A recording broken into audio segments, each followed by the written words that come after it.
اهلا وسهلا فيكم ببرنامجكم سماشي. نحن الان متواجدين بواو سمت، وخليكم معنا لتعرفوا اخر الاخبار المتعلقه في عالم الكريبتو والمقابلات في عالم NFT ايضا. خليكم معنا. ورجعنا لكم من جديد ومعنا ضيفنا دكتور مروان زرعوني CEO اوف بلوك تشين سنتر. شكرا لك ولوجودك معنا. حابين بداية نعرف أكثر عن واو سمت، شو رأيك بالأجواء اللي موجودة هون والمشاركين تحديداً؟ أولاً شكراً على استضافتكم. أعتقد سماشي TV is breaking boundaries and creating content that's extremely new in our region. واللغة العربية مهمة جداً بعد ما أتكلم بالإنجليزي. بس فعلاً يعني هو عم نحاول قدر الإمكان نركز على إيصال هاي المعلومات باللغة العربية. يعني فأعتقد هاي توجه جميل جداً، وأنا دائماً يعني أشجع هالشيء، خاصة شبابنا اللي يدخلون في التكنولوجيا يستخدمون اللغة العربية بشكل أكبر، لأن احنا نعرف وايد من الشباب يبغون يدشون المجال التقني، لكن الرادع الكبير هو اللغة. صحيح مليون بالمية. عم نشوف هون الأجواء كتير حلوة، في تبادل خبرات إلى علاقة بعالم البلوك تشين وإلى آخره، ولكن خبرنا أكثر عن سوق العملات الرقمية وتحديداً هون بالمنطقة. هل في تقبل كبير لهذا الموضوع؟ عم نشوف تقبل كبير وحماس من الشركات الناشئة كمان. يعني في الاثنين. أول شيء التقبل الكبير من استخدام الشركات الناشئة سواء كان على مستوى الوطن العربي. احنا شفنا وايد من البروجكتات حالياً من شباب عرب، سواء كانوا مقيمين في دولة الإمارات أو حتى كانوا مقيمين في دولهم العربية أو حتى في الخارج، يعني من أوروبا وأمريكا والمغرب العربي، بس مقيمين في فرنسا مثلا أو مقيمين حتى في أفريقيا في دول ثانية غير دولهم الأم يعني. فهذا شيء جميل جدا، وبالعكس يشجعنا أن احنا نستثمر أكثر في هالمجال وندخل فيه في أبعاد جديدة. يعني الحين واحد من أكثر الأشياء اللي داخلين فيه الشباب العرب اللي هو صناعة الألعاب، وكذلك لعب الألعاب بطريقة يعني كمحترفين في مسابقات دولية. تماماً. ونحن عم نحكي كيف القطاعات عم تختلف الآن، يعني سواء قطاع الألعاب اللي الآن عم يدخل في عالم العملات الرقمية وعم بصير في تغيير جذري، حتى موضوع مثلاً الارتست والNFT الرموز غير قابلة للاستبدال. يعني تخيل أنت إنه الارتست والفنان سابقاً صعب إنه يعمل على أرض الواقع معرض. نعم. مو أمر كتير سهل، ولكن الآن قد يكون متاح للجميع بالميتافيرس مثلا انه الواحد يكون عنده المعرض الخاص فيه. نعم. اولا اكسس تو ليكويديتي، يعني الحصول على المستثمرين بشكل كبير اللي يشترون اعمال الفنيه للفنانين موجودين حاليا بشكل وايد اكبر عن قبل. احنا بعطيك مثال، يعني مثلا احنا في دبي السنه اللي فاتت كان عندنا فقط شاشتين مثل ما نشوف ورانا في الخلفيه فقط في المعرض كله. هاي السنه عندنا سكشن كامل، يعني قطاع كامل فقط كان حق الديجيتال ارت، و90% منه كان في الNFT، وكان جميل جدا. نعم. وحتى هنا اليوم عندنا في معرض واو عندنا يعني قطاع خاص في الNFT، ومعرض سواء داخل المعرض ولا حتى حق الناس اللي في دبي مول اللي يعبرون من هذه المنطقه يشوفون اللوحات الالكترونيه اللي جالسه تتغير على الشاشات بشكل مستمر، والكثير منهم ابدى اعجابه فيهم، وحتى استعلموا عن هذه اللوحات اللي موجوده في دبي مول. فاعتقد وجود المعرض هنا في واو مهم جدا. وجود الNFT واللوحات هذه الفنانين هذيلا في معارض معروفه مثل دبي تدخل كثير من الفنانين انهم يكونون يعني يجربون يدشون في هذا المجال. والمجال اللي احنا في كدبي بلوك تشين سنتر وضعنا في مثل يعني بوث خاص فينا في دبي، انه بس نعلم الناس خاصه الفنانين كيف يدخلون هذا العالم، وكذلك المقتنين اللي يقتنون اللوحات الفنيه التقليديه دخلناهم في عالم الNFT واقتناء اللوحات الفنيه اللي هي على عباره عن اصول مشفره مثل ما ذكرت اللي هو بالضبط. قد ايه مهم يعني نشر الوعي كمان بهذا الموضوع، تحديدا انه بالفتره الاخيره صار في حماس كبير، صار في هايب كثير كبيره حول هذا الموضوع. فئه الشباب صاروا لما يستثمروا من خلال اصدقائهم، سمعت صديقي مستثمر بهي العمله الرقميه صرت انا استثمر فيها. حتى في الNFT على فكره. تماما. يعني احنا كان عندنا معرض في ابو ظبي، كان واحد من الشباب اللي دائما عندهم هو عنده شركه PR او شركه دعايات مال العملات الرقميه، ولكن دخل في مجال التصميم والترويج للNFT، وكان عنده معرض اللي هو كوميكون في ابو ظبي، كان بوث على هالموضوع وقدر يبيع على اكثر شيء قال لي هو انه شباب بين 9 سنوات و13 سنه اشتروا اكثر من 500 لوحه. يعني فهذا شيء مبهر جميل جدا، كلهم كانوا شباب عرب على فكره، جميل. كان بينهم وبين اصدقائهم، وكل واحد يجيب ربيعه مثل ما ذكرتي ويدخلونهم العالم يجربون. حتى ان في واحد جلس ساعه تقريبا مع الشخص هذا اسمه مهند، جلس معاه انه يشرح له فقط كيف انه يشتغل NFT عشان يعلم كل ربعه، وبالفعل علم كل ربعه كيف يشتغل. هذا شيء جميل جدا، لانه تخيل انت انه اطفال مثلا بعمر 9 او يعتبروا مستثمرين الان مثلا. نعم. يعني تغيير جذري بهذا العالم، لانه نحن بنظرنا لازم الواحد يكون كبير بالعمر ليكون مستثمر، ولازم يكون يعني عمل عنده خبره كثير كبيره، ولكن الان الافاق عم تنفتح بشكل كثير كبير. ولكن في جانب اخر واللي هو الدوله والحكومات ودعمهم لهذا الموضوع. يعني شفنا بدبي دعم كبير لموضوع البلوك تشين والاصول يعني المشفره تنظيمها. قد هذا الموضوع بيساعد الشركات وحتى الافراد بالاستثمار؟ على من ناحيه الشركات، تنظيم اعمال المتعلقه بالاصول الرقميه يجيب المستثمرين اللي هم يسمونهم يعني المستثمرين الخاصين بالشركات الكبرى، المستثمرين الكبار او كبار المستثمرين، اللي هو يعني شركات مش افراد. تماما. هذيلا لازم يكون في تنظيم لعمليات البيع والشراء لحمايه المستثمرين في شركاتهم روحهم. فلذلك التقنين هالموضوع مهم جدا. وفي نفس الوقت حق على مستوى الافراد، او احنا نسميهم ريتيل انفسترز، او الافراد الاشخاص العاديين اللي يبغون يستثمرون في هالمجال، يوفر لهم راحه البال انه يقدر يستثمر بدون ما حد مثلا يسرق امواله، ولا يكون مثلا البروجكت او المشروع اللي يستثمر فيه عمليه نصب ما يكون في لها اي اساسيات احنا نسميها فاندمنتالز، يعني تماما. في موضوع ال NFT او توكن او العمله الرقميه اللي يستثمرون فيها. فهذا شيء مهم جدا، تنظيم مهم جدا يعطي راحه بال للجميع في العمل فيه والاستثمار، وكذلك خلق بيئه تكون مريحه وتكون آمنة للجميع للعمل فيها، وكذلك جلب الاستثمار في هذا المجال. يعني كل هالنواحي مهمة، والتنظيم وايد مهم. ما في حد عندنا سواء كان من منصات الاستثمار أو الشركات الناشئة وحتى الشركات الكبيرة ما يبغي تنظيم، الكل يبغي تنظيم، بس الكل يبغي بطريقة أنه تساعد على الابتكار، ولكن لا تقلل من سرعة أو تزايد سرعة الابتكار في هذا المجال. تماما. يعني مثل ما ذكرت بيعطي نوع من الطمأنينة هذا الموضوع. يمكن أي استثمار فيه مخاطرة، ولكن اتليست تكون مخاطرة مدروسة وستراكتشرد منظمة، يعني أو لحتى تحديدا موضوع الحماية أيضا من الأمور والكونسيرنز اللي عند كثير أفراد، اللي هو إنه طيب أوكي بدنا نفوت بعالم العملات الرقمية، بس ماذا عن غسيل الأموال أو إنه مثلا حالات النصب وإلى آخره. فوجود قانون يحمي دائما أمر مهم جدا. شو تطلعاتك يعني سوق العملات الرقمية تحديدا هون بالمنطقة وبدبي؟ أنا أتوقع أن التنظيم بيجلب الكثير من الناس طبعا، وغير هذا الثقافة بتزيد، يعني ثقافة الشخص اللي في الشارع يعني بتزيد بشكل كبير. يعني قبل احنا بعطيك مثال، أنا كنت في معرض ستيب قبل تقريبا سنة أو سنتين، وقبل كم يوم أنا سألت هالسؤال قبل جائحة كورونا في معرض ستيب، كم واحد هنا عنده عملة رقمية، كم واحد مستثمر، كم واحد يعرف كيف يستخدمها وكذا. كان يمكن 5 إلى 10% من الناس لهم خص في هذا المجال أو دخلوا هالمجال. أنا انبهرت قبل كم من يوم في معرض ستيب في 2022 أن 80 إلى 90% من الأشخاص اللي كانوا موجودين كان عندهم والد ومستثمرين، وحتى مستثمرين في الNFT. صحيح. شيء مبهر، والحمد لله وصلنا لهالمرحلة ان الناس كلهم كانوا يتكلمون ويعرفون ان كان هذا السواء يعني شيء شائع بين الشعب. تماما، والمستقبل لسه ان شاء الله مشرق اكثر. يعني شكرا كثير لك دكتور مروان لوجودك معنا. حاضرين وفي اي وقت، وموفقين ان شاء الله في هذا البرنامج وهالقناه. شكرا. And we're back with our guest Lokesh from Trace Network Labs. Welcome and thank you for being with us. Thank you so much. Tell us more about Trace and what you guys do. It's very cool. We were talking about it. Tell us more. Sure. So with Trace Network Labs, we are enabling real-looking meta twins and lifestyle for them in metaverses powered by NFTs and digital fashion. So basically, we are enabling people to create real-looking digital twins, their avatars, which we call Buddy, and which they can hold in as NFT in their wallets, which will be acting like a Google login for metaverses. So if they have their Buddy avatar created and having in their wallet, they can just simply need to connect their wallet into the metaverse, and they can go and start exploring it.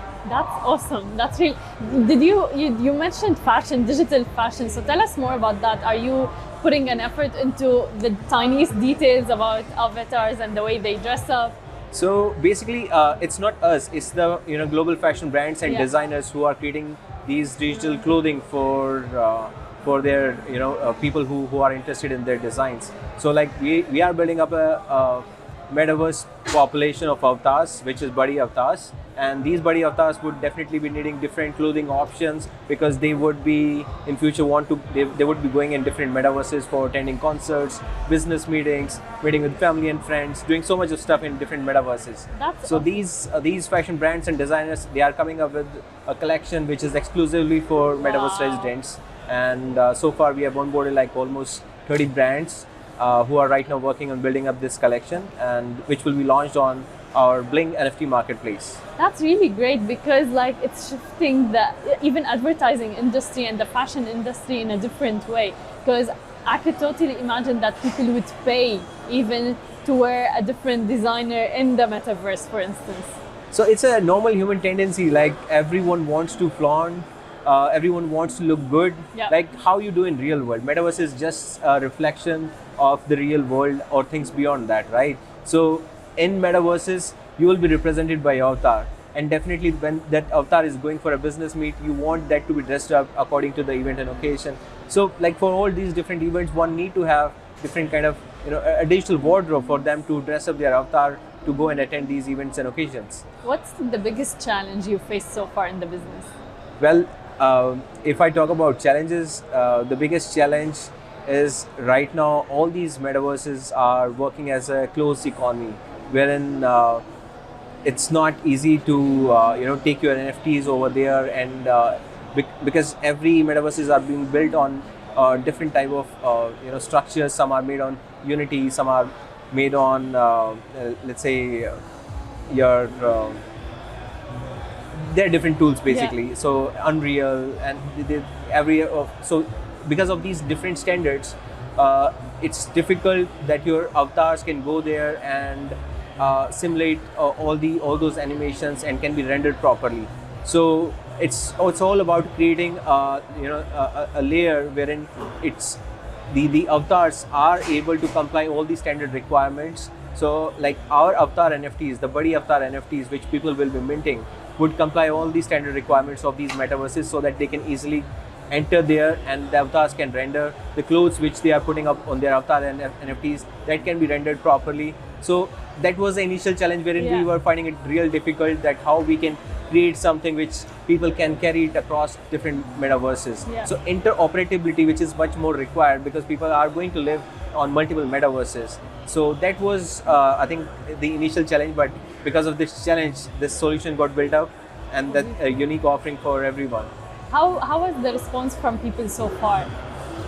Well, today we did, actually yesterday we did the first launch of our buddy, and I saw people getting very much excited by seeing their real looking avatar and doing a lot of animations like dancing, moving and all that. I could imagine, and so that was actually the real test wherein I was really excited to see people.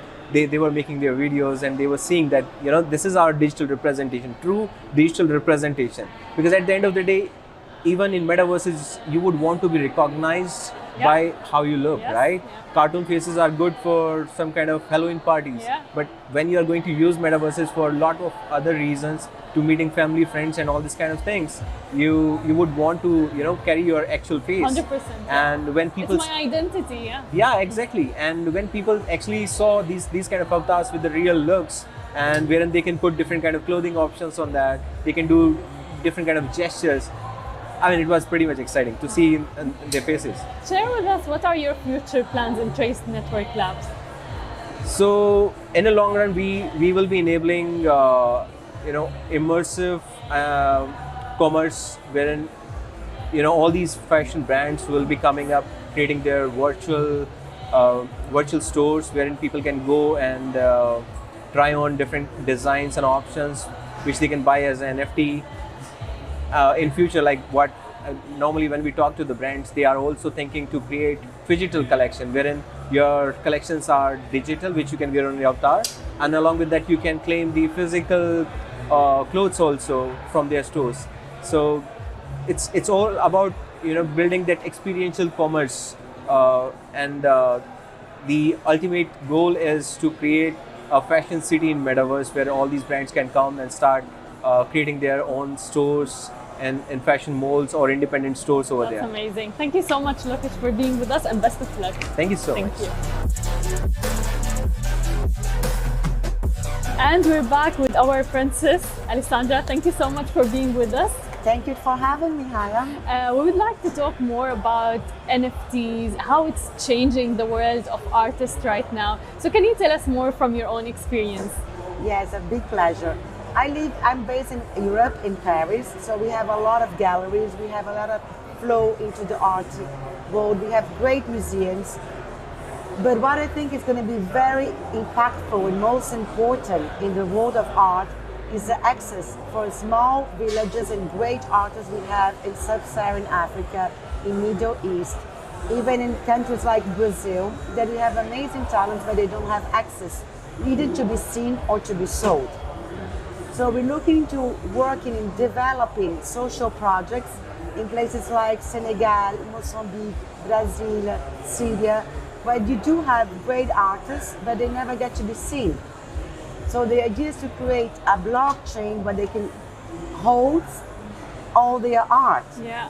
So imagine an open sea for sub-Saharan countries that European people, American people, Asian people, Middle East people could buy and see and trade the art of people they rarely get to see.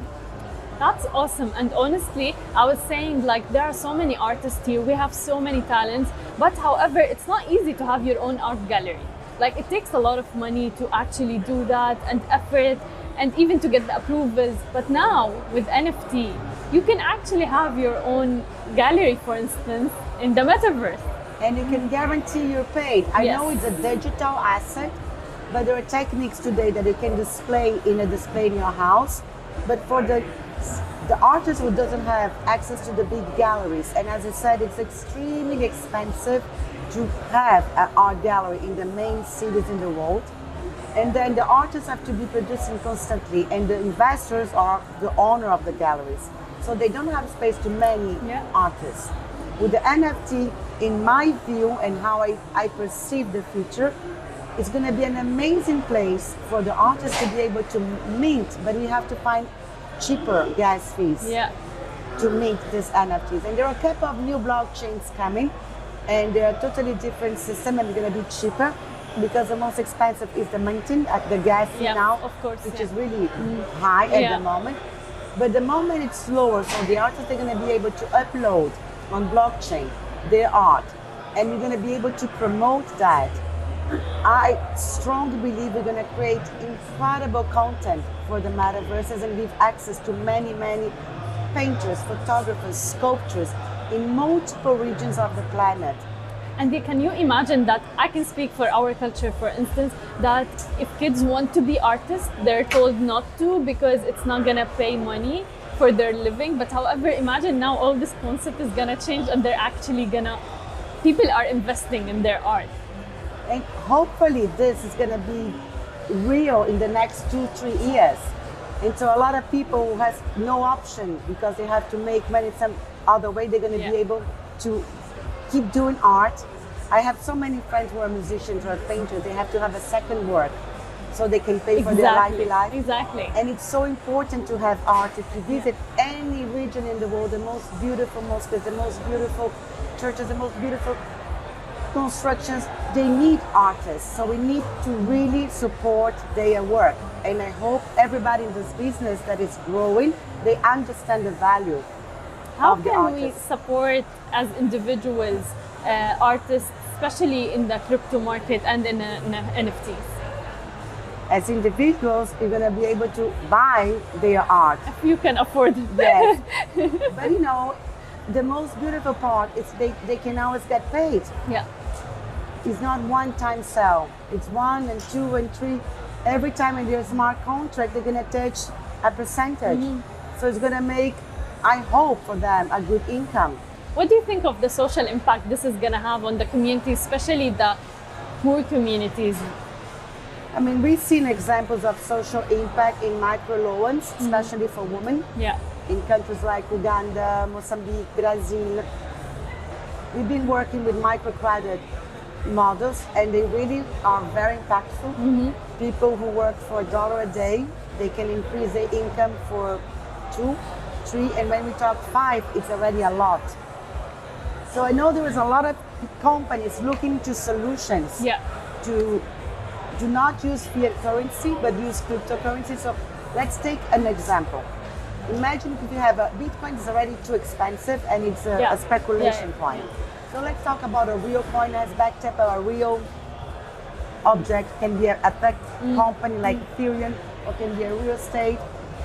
Imagine if you have a city that you don't have fiat, they use a crypto as a payment token, but then somehow they can stake. And if this token can give them 5-10% a month, no bank in the world give that money to anyone. Exactly. And it's going to make a huge impact in their monthly life. So I hope there are a lot of companies looking to solutions, and I hope this is going to become reality. I really hope so, and thank you so much for your effort in supporting the artists. Thank you so much for being with us as well. Thank you for having us. We're very proud to be here, very honored. So thank you. We're here at WOW Summit, and we have with us Logan Paul, developer of Spooky Shiba. Welcome to the show, and thank you for being with us. Hey, happy to be here. Tell us more about the NFT marketplace. When did you start it? You were saying it's like 4 months old now? Yeah, so I'd be happy to tell you guys about Spooky Shiba. So Spooky Shiba was a Binance Smart Chain token that we created on October 28th of 2021, just about 4 months ago now. And we have grown exponentially ever since then, and a lot of hype around the name and the community. We have over 31,000 holders now. It's quite a lot, especially for just a token that just came out 4 months ago. And we started off with a utility that you have to hold at least $100 worth of the token in order to play our scratch card game. Okay, and our scratch card game is really cool because if you win an NFT. We have 3 tiers of NFTs that we created. You have a legendary class, you have a rare class, and you have a common class. And what's the differences between them? All right, good question. So the differences between these classes are if you hold a legendary, right, or a rare or common, there's different royalties that you receive. So it's almost like a piece of property is what these NFTs are. So by holding these, all the transactions that happen on our NFT marketplace, you'll receive passive income back to you in BNB, right, Binance Smart Chain. So you get that back.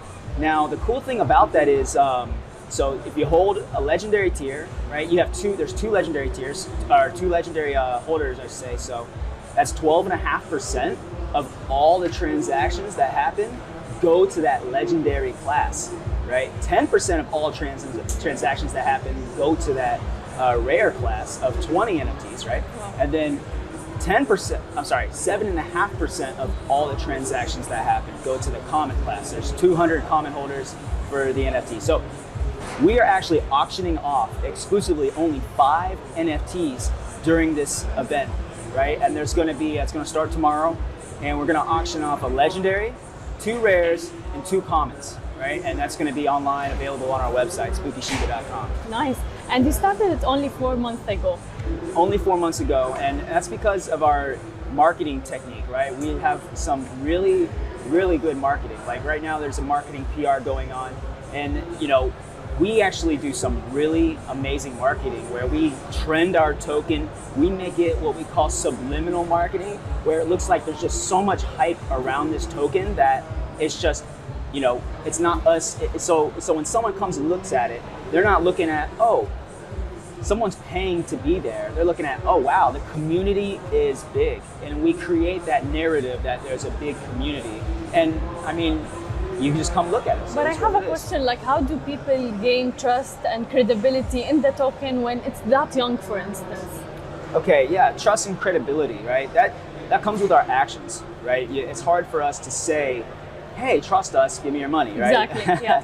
But really, it comes with your experience with us, and we value every single member. You'll see how much we're personable and interactive, and how many people use us. It's like with Amazon, or any other big company, there's lot of users. So it's the overall experience that we count on. It's like we have so many holders. We have over 31,000 holders. I think that's more than just about any other crypto at this conference.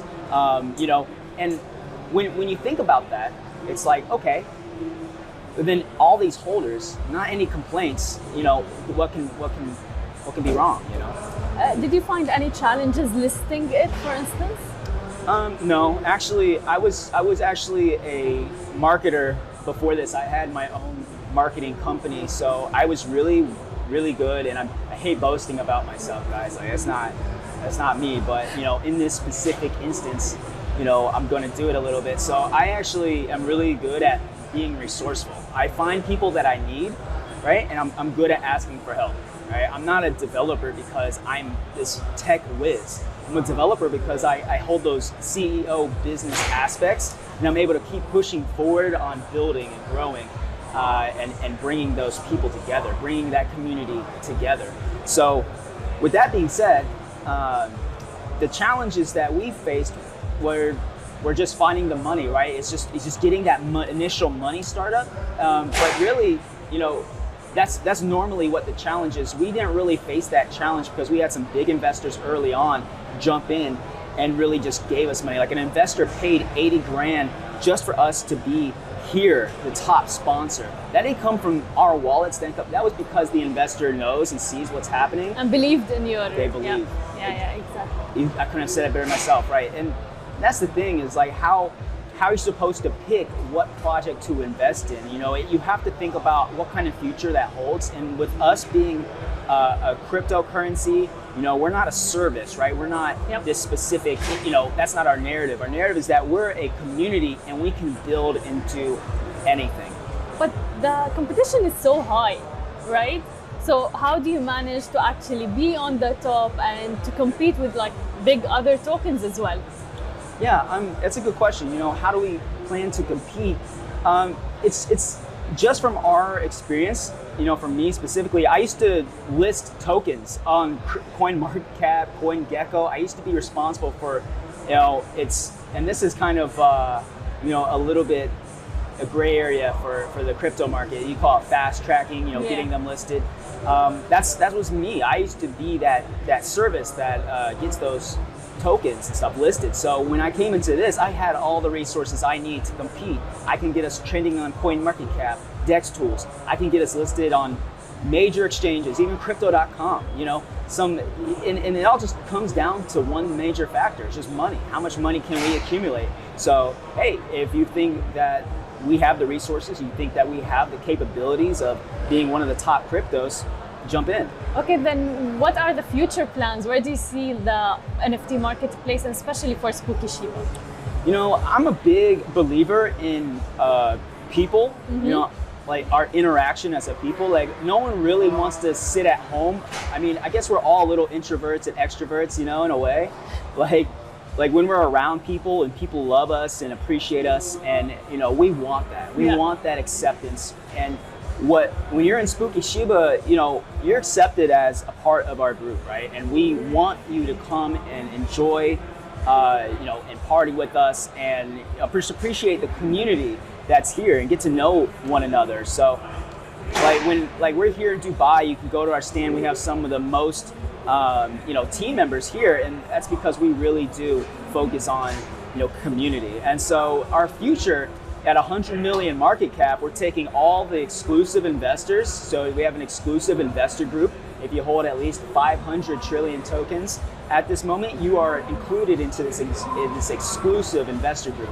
And when you're in that, at 100 million market cap, for a whole week, we're paying for everything for a Vegas trip. You come with us to Las Vegas, and we're gonna party. We're gonna talk about Spooky Shiba and our future plans. You know, we actually have a game coming out, a very top-notch game. This is gonna be like a premium status game, and like a lot of people, they got games here, but like when it comes to like quality, that's really what we focus on: quality and security for our consumers, for our investors. There comes my question about gaming industry and the cryptocurrency market right now. How are they going to blend in together and integrate? That's a great idea. So gaming and cryptocurrency, when it comes to the future, we have to think about where the future is heading. The jobs, it's not like a lot of these jobs right now that people are doing, it's almost like slave labor. We see people cooking our food, we see people wiping our seats and taking out the trash. This is the future of robots, right? Robots are going to take over a lot of these major laborious jobs. It's going to be a jobless future for that. However, we're going to convert that into what we need now. We need game developers. We need NFT marketplace creators. We need administrators, moderators. We need people with ideas, and the capability to be resourceful, because everything exists. Everything in this world, it pretty much is already there. We just have to find the people, collect them together, and use our time wisely. So that's what we value the most as a currency that we're always spending, is our time. So we definitely, anybody can save us time and help us to that bigger dream of a brighter future. That's ultimately what we value. I hope that kind of answered that. If that makes sense. 100%, and I love how you emphasized a lot during the interview about being resourceful and taking advantage of that. That's very, very important, I think, in all sectors, really, if you want to succeed. So, Logan, Paul, thank you so much for being with us, and best of luck with Spooky Shiba. It's a pleasure.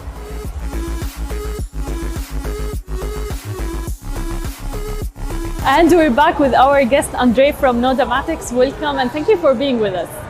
Thank you for inviting me. We would like to know more about Nodamatics. When did you start it, and the services you guys provide? We started last year, and what we do is enterprise-grade staking service for proof of stake assets. First of all, I'd like to explain what proof of stake is. Yes, please. Proof of stake is something like virtual mining. On contrary to proof of work, by being virtual, it's 99.9% more energy efficient than mining protocols like Bitcoin and Ethereum in its current state. By the way, proof of stake is the future for Ethereum and the present for most of crypto networks in top 20 market cap. That's one of the reasons why we are working in proof of stake area. And what we do is that we provide infrastructure service for companies like crypto exchanges, custody services, banks who work in crypto, or custodial wallets. Every business who holds custody of their user funds, they by partnering with us, they can provide for their users something like crypto deposit. Their users hold their crypto for months or even years, and by doing that, they are earning from 5 to 20% on their deposit in the base currency, not in USD, but in, for example, Ethereum or Polkadot. And important thing here is that we, when you do a deposit, you give away the control of your assets. Of course. To the bank. Yeah. In proof of stake, by holding, it's called staking, your funds, you don't give away your crypto to us. That's the innovation of proof of stake. We just provide technical service, and the crypto network does the rest by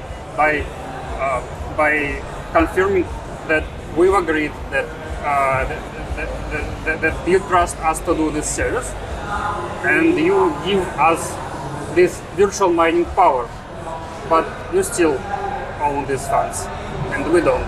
We can't spend it. That's really great, and that's a great selling point as well. But also the fact that it's energy efficient, that's an amazing thing. But do you think there's enough awareness about it right now?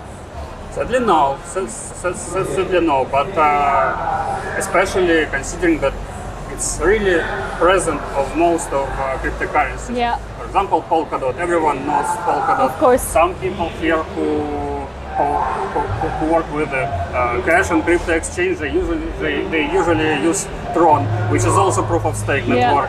And Ethereum is actually already proof of stake partly, but most of it is proof of work. But some people familiar with the matter say that Ethereum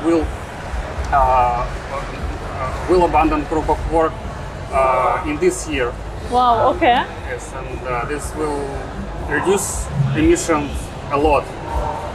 Bitcoin will be the only cryptocurrency which produce this emission like a small country. Yes. That's interesting. We'll hold your words for that. Let's see what happens this year. Tell us more about the partnerships you've done. You've done big partnerships with IBM and big companies. Yeah, it's also very important, especially in proof of stake. Proof of stake has some challenges regarding decentralization, because cryptocurrency is all about this decentralization. Yeah. And there is a funny thing that many in Bitcoin, in order to participate in network, you have to be a miner. You have to have this ISIC or some computer. In proof of stake, you have to have validator instead of miner. And in Ethereum, most of validators, they are located in a single cloud, Amazon cloud. On the second place, if I'm not mistaken, it's a Google cloud. So what decentralization that is? Yeah. If, for example, not Amazon, but for example, US government, they decide to shut down Ethereum on proof of stake, they just tell Amazon, shut down this customer, that's it, Ethereum is doomed. Yeah. That's why for our customers, we think about how to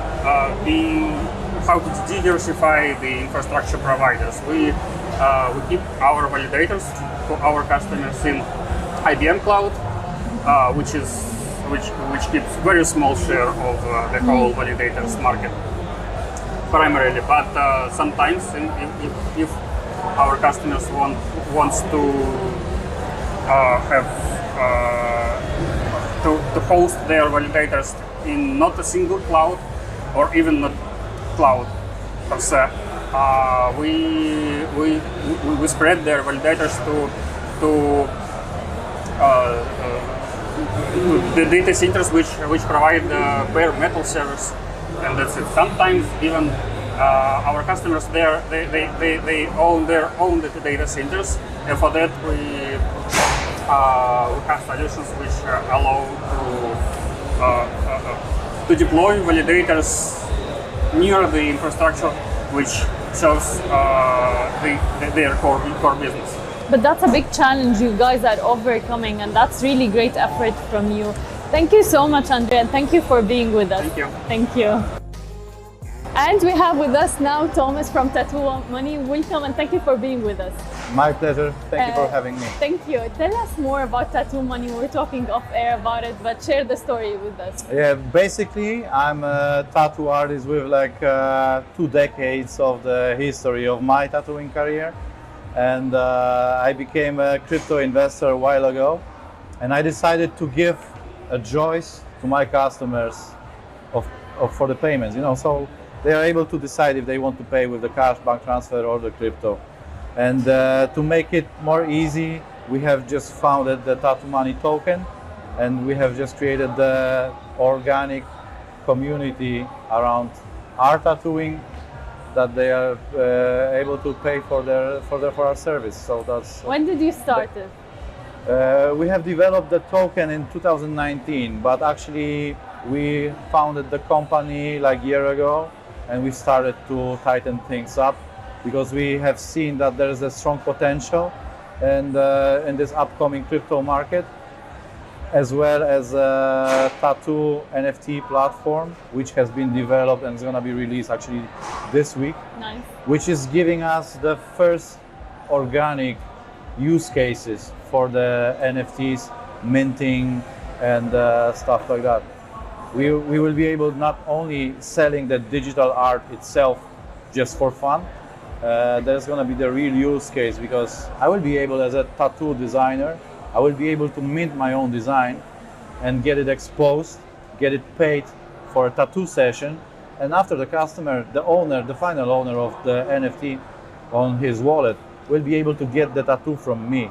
So it's gonna be the proof that it belongs to him, it has been created by me, and in the meantime, whatever he does, in the meantime, he can resell it or whatever. The final owner of this NFT on his wallet is gonna be able to get the tattoo from me. Plus, we will be able to do we are organizing the tattoo seminars, tattoo conventions, and everything that is like with limited access from the audience. So we will be able to create the NFT tickets. Imagine the venue like this. Exactly. You can mint 250 tickets, and I can buy one of them, and that's it. And this is the permission for me entering your venue. So this is what we want to do in the tattoo industry. That everything will be like tokenized, and everything is gonna be run by the tattoo money But token. see, like the cryptocurrency market and the NFT like changed the game massively. In terms of events, but even in terms of like, imagine me coming to do a tattoo or whatever. Now it's totally different than before. And as you said, like I can have it as an NFT and pay with cryptocurrency. Yes. So many possibilities as well. You know, I based and structured my career by doing the stuff that nobody didn't want to touch, you know? Yeah. So when you are unique, okay, it's way more difficult to do the first pass for the other people. Yeah. But at the same time, when you are the leader of something that is just growing up, you can make all of the mistakes that you want because nobody see those mistakes. But you are structuring some new form for others that they can use after, and that's what actually we are most focused on the natural growth, about organic acceptation by the tattoo industry in general, because that's what we are focused on. The metaverse comes after because we can apply the digital art on the avatars. Everything is just like everything is combined, and everything is evolving, as you said. Yes. Like even your business, tattoos, and everything, it will be in the metaverse at some point because the avatars want to be unique and have. Yeah, just structuring the first forms is challenge, but it's nothing new for us. What's the biggest challenge for you? Yeah, we are doing this automatically. We have an amazing group of people dedicated, and again organic. You know, we have the same goal. That's it. Well, whenever cash is gonna be declined by the government or whatever, we will be able to do any movement around the payment, and not only for the service, for the events, supplies, and stuff like that. Yeah. We will be autonomic. Yeah? Exactly, because you started early before even it happened. It's amazing, honestly, how we're seeing it in the market. But share with us, what was the biggest challenge in your journey so far? The biggest challenge actually is presenting the cryptosphere for customers, and the basic understanding of form of payment. And we had amazing solution because we have created the web of the tattoo money ATMs. So most of the big tattoo studios owners, they own the crypto ATMs right now. So it is the first gate for the customers that they can exchange the cash for crypto and backwards. So they are optionally, they have a choice right now how they would like to pay for their tattoos, for their artworks, for the prints, for the paintings, for the tattoo seminars, convention, anything. So we have, at this moment, we have like 50 of the tattoo ATMs around Europe. Wow. Yeah, and we are still growing up. We have hundreds of artists that already decided to accept tattoo money in their tattoo shops. And the growth is natural. The growth is organic. Yeah. We are using our reach because we already have the good positions in the tattoo business. We are well known globally, so we are just using the web of the connections for structuring this tattoo money project all around the world. That's and awesome. It was challenging at the beginning because it was the brand new product, brand new project. But after a while, the audience have seen that we are actually, we are where we are because we deserve to be there. So we give the guarantee with our names globally that the project it's required the attention. That's really awesome. Tell us more. Why? Plus, there's one more thing I would like to mention. I used to apply to the biggest NFT marketplaces, and I was denied somehow. I don't know. I don't know why, but let's keep it behind. It was actually the biggest motivation for me to create my own marketplace dedicated for tattoo artists, because there's plenty of friends of mine that was already accepted to the others platforms.